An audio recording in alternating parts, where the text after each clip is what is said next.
This is a generic tutorial for how to do a brim that is knit 2, purl 2. It could also be purl 2, knit 2. It depends on the design.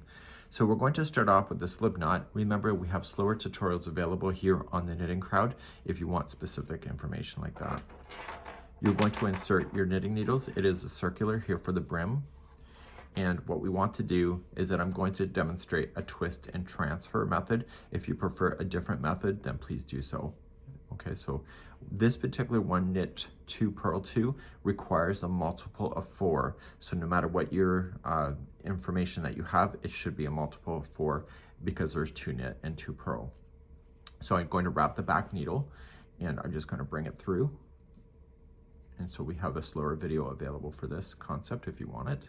And then it's called a cast on, twist and transfer, and you're just going back in, going around. This is a tight cast on, so whatever the cord length is that you have, this has to get all the way around that cord. So what you're seeing on camera here is a total of 14 inches from tip to tip, and because I'm using a small point likey knitting needle, you can decide whatever equipment you would like to do. It just has to get around.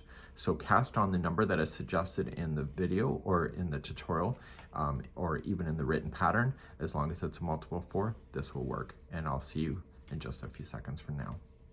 So I've now just cast on. The number of stitches on here is divisible by 4, so it gives a real number, so there's no decimal points. So whatever the number is, if you divide it by 4, it should be in a whole number. So what you're going to do at this point, I'm going to show you a little trick. I want you to add one more stitch to it. Trust me. Okay, this is a trick I learned. So I'm going to add one more stitch and put it on. Now, what I want to do is that I want to attach that stitch so that it's going to join the two ends together to make this going around. So I want you to put this and just purlwise slip stitch. So just stick the needle in this way and slip it onto the other one here. Okay, so come on over. I then want you, see this one right here? To take this up over top of the point, leaving that in position. So it's going to take a little bit of finesse and just drag it up and over the other one that you just moved over. Okay, so just take your time. It's not a race. It takes a bit of practice. Come up and over. Okay, and then slide down. So what you've done, even though you added an extra stitch to it, you've done it in a way that now the connection is permanent. And pull things tight, okay? So don't forget to pull things tight. So now we're going to want to know whenever we go in a full round, so slip on a stitch marker.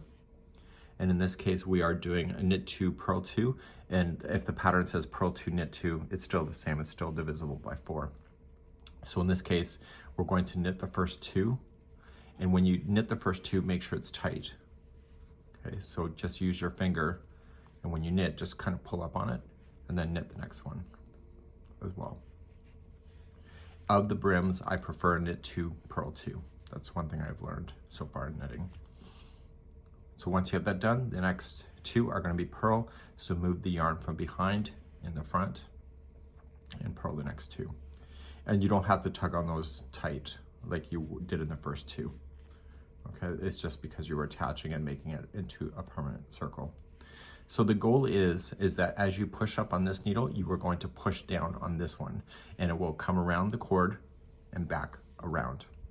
So once those 2 are done, you're going to knit the next 2 and then purl the next 2 and do that all the way around, and I'll see you at the end of the round in just a moment.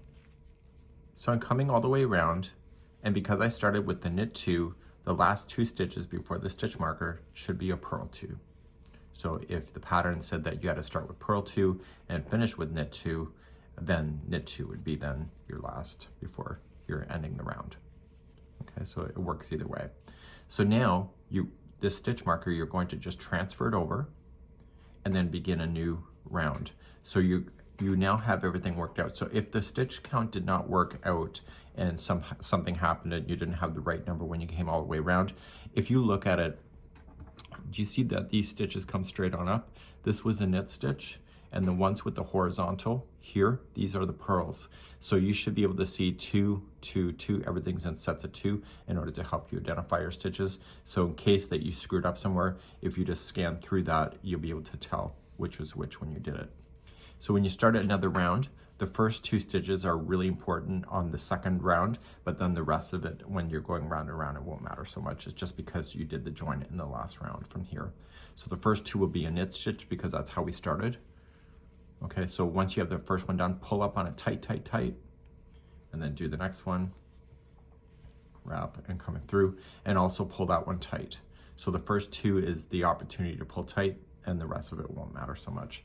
And then you're just gonna purl the next 2, and you'll do that around. So follow the instructions on the pattern itself or the video tutorial that may be attached to this in order to work it, but this is how you would do the generic of knit 2, purl 2, or purl 2, knit 2, depending on the pattern for your brims.